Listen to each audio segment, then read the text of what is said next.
Sabi na. Sabi na eh. Tama ako. Tama ako eh. Ramdam ko eh. Ramdam ko. O, tignan mo ang bagong Nelson Survey. Tingnan mo. Number 1, Love Radio. Love Radio. Number 2, Yes FM. Yes FM. O, dito naman tayo sa bagong KBP RRC Survey. Dito naman tayo. Number 1, Love Radio rin. Love Radio. Number 2, Yes FM din. Yes FM. O, ha? O ha? Kaya sa lahat ng listeners, Thank you. ang hubad na katotohanan. Radyo, dalawa lang yan. Kung hindi love, edi yes, edi yes, edi yes. Kung hindi yes, edi love, love, love. Number 1, Love Radio. Number 2, Yes FM. Number 1, Love Radio. Number 2, Yes FM. Number 1, Love Radio. Number 2, Yes FM. Kuha mo? Mamaya yung kalahati ng greetings ko mga kaibigan. We have Jessa of Makati. Hello, good morning. Hello, morning. Morning din. Yes. Wow, kung maka-yes ka na may halihing na kasama. Hindi po. Kinakabahan lang. Kinakabahan ang lagay na yan? First timer eh. That is so sexy. Hindi naman sa boses lang, pero in person. Gino-joke lang kita. Okay. How are you, Jessa? I'm okay. Quite nervous. Nervous? Well. You're quite nervous? Yes. Oh my God, ha? Alright, Jessa. Ilan taon ka na? 38 po. Ate. Yes po. Ang ginagawa sa buhay? Ito po, sa kasalukuyang duty ako sa trabaho, medyo habang medyo maluwag pa naman yung oras, sinubukan ko munang try tumawag. Baka, diba? Ang haba ng sagot mo, diba? Pero hindi mo sinagot yung tanong ko, anong trabaho mo? Trabaho, tagasagot ng telepono. Receptionist? Opo. Wow. Diba, pag ganyan magaganda. Diba? Exempted ka, sige, nangindihan ko.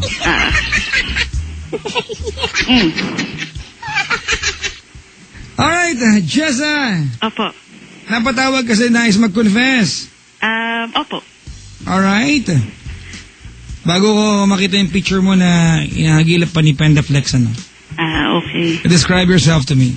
Ako po, 5'6". Ang alin? Height ko. Ang height, wow. Matangkad yan for a Filipina, ha? Oh? Alright. Maliit na daw po eh. Complexion? Fair complexion, long hair.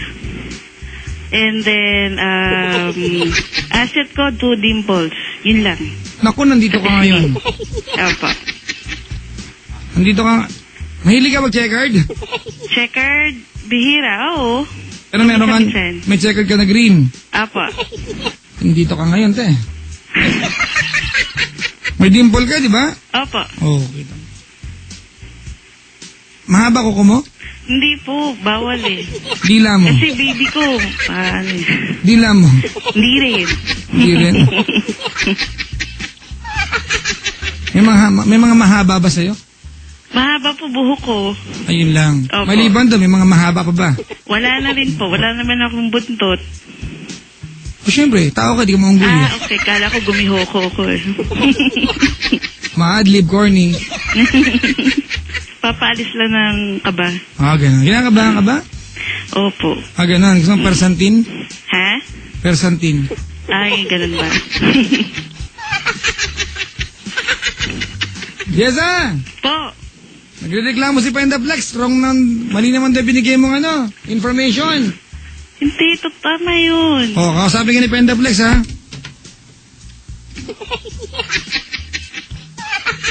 Inaaway pa ni Penda. Bati muna ako, ha? Kate Corpus, I love you, love. Sabi niya from Mark Viano, I love you, baby. Kaya mo yan. Ano ba gagawin niya? Hindi ba to? Hindi. Petition friends from CEE, CEI, and COE, mga kaibigan. Sa EC Chairperson, Sir Gallego, wag nyo na daw ituloy ang exam mamaya. Basa po ang chok.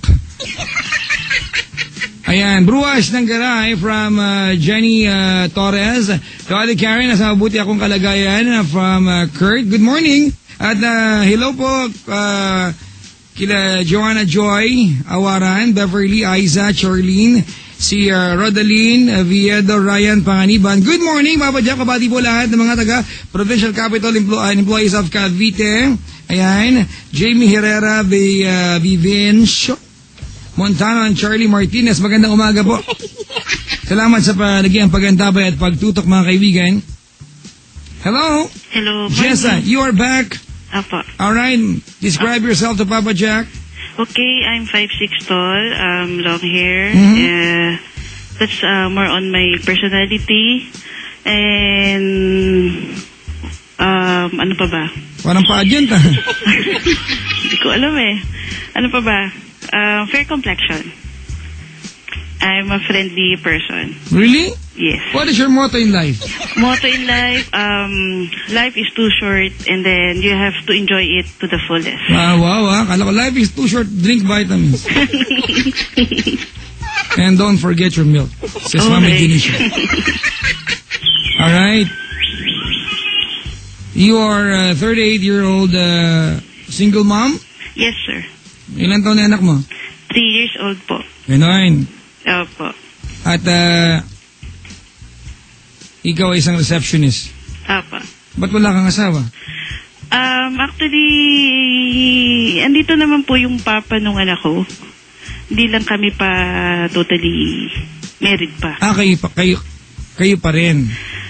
Hindi ko masabing kung kami pa rin kasi papa niya is away from us. So, nasa work kasi. So, seaman kasi. Ganun. So, alam mo naman, di ba? Gumawa ka ba ng kalokohan habang ang iyong tatay ng anak mo ay nasa barko? Yeah, oo, meron naman. Ang galing eh, no? Meron. Si Lunding, yung asawa nasa barko, yung asawang babae na mangka naman. Hindi naman. Alright, kailan naganap ang kwento ni Jessa? Naganap? Paano naganap? Nangyari. Nangyari. Medyo nag-iisip eh, no? Kasi, paano ko ba sisimulan? So, umpisa. Ito kasi Papa Jack gusto ko lang mingi ng advice. Ay, nako! Tapos na TLC din. Hindi, tawag dito, nagsimula kasi nga to nung, siyempre kami ni Papa niya, then nung nag-work yun. Alright. Let's clear things up, alright? Yeah. Did you call the show para mag-confess or may advice? Lahat, hindi ko alam eh. Medyo confused na ako eh. Because we are very specific with di ba? Oo. Dun sa show natin. If it's wild confessions, it should be a confession. Okay. Alright? Sige. So, I have to confess something na... Well, do not force yourself. Call me back on Monday. Ganon. Kung wala ka naman talaga confess, di ba? Hindi, meron naman actually. But what was really the purpose of the call? Ang confess ko, Papa Jack, is yun nga yung papa kasi nga nung bibi ko away from us, then meron nga alam kong third party involved. So, hindi ko alam kung paano ko i-hold yung sitwasyon kasi una, syempre, kawawa yung baby ko. Nandun pa rin naman siya. So, kaso lang, ang ano ko kasi is, kailangan ko na ba siyang tuldukan? Kasi... Alright, Jessa, this is TLC. This is not wild confession. Sayang naman. Hindi ako umabot. Hindi ka umabot. Kinausap ka na ni Penda off-air, di ba? So we give specific rules off-air. So if I say yes to you now, it will be unfair sa lahat ng mga nilet go natin na callers because nagkamali sila ng oras ng tawag. Oras ng tawag. I am so sorry, Jessa. Pasensya na ha. So kailan? Pwede. Next week. Before 12:30. Before 12:30. Yes, ma'am. Sige. Alright, thank you. Good morning. Mga kaibigan, Papa Jack's Wild Confessions po. Kukuha tayo ng caller, huwag kayong mag-alala, huwag kayong magwawala dyan. Papa Jack, ang gwapo mo. Wala po nag-text dyan. Nag-iimbento po ako. Good morning po, kay Sir Glenn, no? Nakapink na naman. Ano meron? Uniform.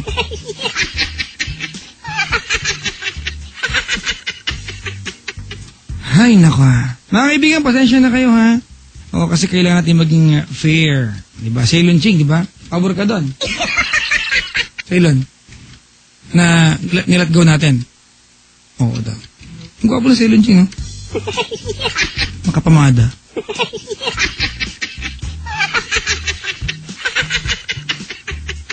Hi, naka, Papa Jack. Happy Father's Day. Sabi, thank you so much, mga kaibigan. Uy, kailan ba Father's Day?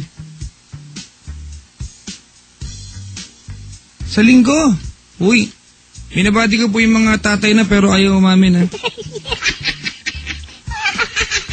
Good morning po sa inyo lahat, mga kaibigan. Father's Day sa linggo, oh. Mga may makaaway kayo mga tatay ninyo, magbati na kayo, diba? Tsaka yung mga tatay dyan na may girlfriend, parang anak na, yan.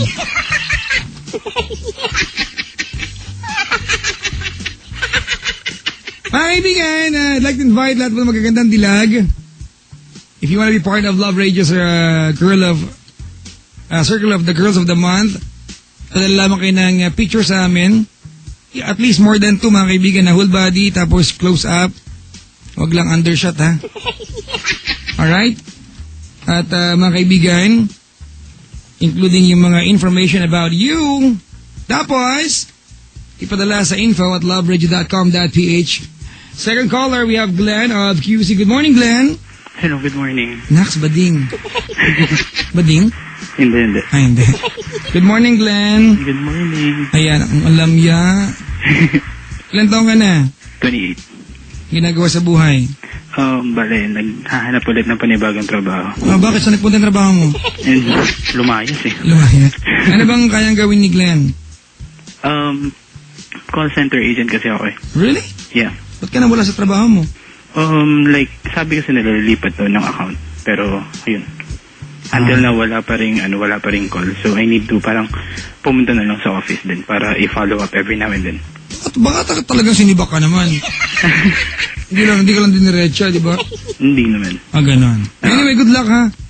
Thank you. At least naghahanap ka ng trabaho. Okay naman. Yun ba talaga gusto mong gawin? May anak ka na. Oo. Ano ba tinapos si Glenn? Computer science. Layo na, no? Oo nga eh. Pero anyway, good luck. Sana maitawid mo ng tama yung iyong pagiging tatay. Advance Happy Father's Day to you. Thank you. Ayan, may asawa? Actually, live-in lang kami. Asawa yan, kapatid. Di ba? Oo. Basta nag-live-in asawa yan. Kasi pag nilagay mo sa utak mo na live-in yan, lolokohin mo yan. Yun na nga eh. Lagay mo sa utak mo asawa para committed ka, ha? Yun na nga yun. Niloko mo siya? Oo. Talentado ka pala. Kailan? Actually, ano lang siya. Mga last 3 weeks lang. Nagugas ka na ba? Hindi pa. Yak, panis. Maasim daw yung pag ganyan. Hindi ko alam eh. Kasi asawa mo ngayon? Di ba nga sa probinsya siya ngayon. Kasi anak mo? Nandun din sa kanya. Ilan taon na anak mo? Isa lang. Ilan taon na? Magtuto. Ano? 2 decades? Hindi, magto 2 years old. Anyway, Glenn! 2 weeks ago may ginawa kang kalokohan. That's 3 weeks yun eh. 3 weeks ago may ginawa kang kalokohan. Umaga, tanghali, hapon, gabi? Gabi. Asan ka nun? Bale, ano lang, kita lang kami. Nino? Nung girl. Saan mo nakilala yan? Text meet lang. Oh? Oo. So first meeting niya 3 weeks ago? Oo. Gaano katagal na kayo magka-text mate bago kayo nag-decide magkita? Mga 2 months. 2 months? Saan mo ka number? Actually, ano lang siya. Parang nagkamali lang ng pindot. Utot mo, blue. Hindi kasi yung number kasi nung sa... Nagkamaling pindot, tapos kinarero mo na? Pwede ba? Babulahin mo pa ako, pagkusan kita dyan. Hindi, kasi pareho kasi yung number kasi nung di ba, yung first number. Ano ba yung pinapadala mong mensahe ng mga time na yon? Actually, nagsabi lang ako na pupunta na ako ng office, ingat sila ng bata. Para sa asawa mo dapat? Oo. Ang galing, ano? Yan ba yung tinatawag na blessing in disguise? Siguro. Raulo. Nakapagtaksil ka nga, tapos blessing. Alright, nag-reply siya. Okay, ganun. Hindi pala siya yun. Oo. Actually, tumawag pa nga siya. Ganun? Oo. Tapos yun, nagsimula na dun. Every now and then ako mag-text ako sa kanya. Ano yung mga, mahirap kasi mo, di ba? May intro pag ganyan, di ba? Ano yung mga unang text mo sa kanya? Hindi, nagtanong siya nung una kung sino daw ako. Tapos sabi ko,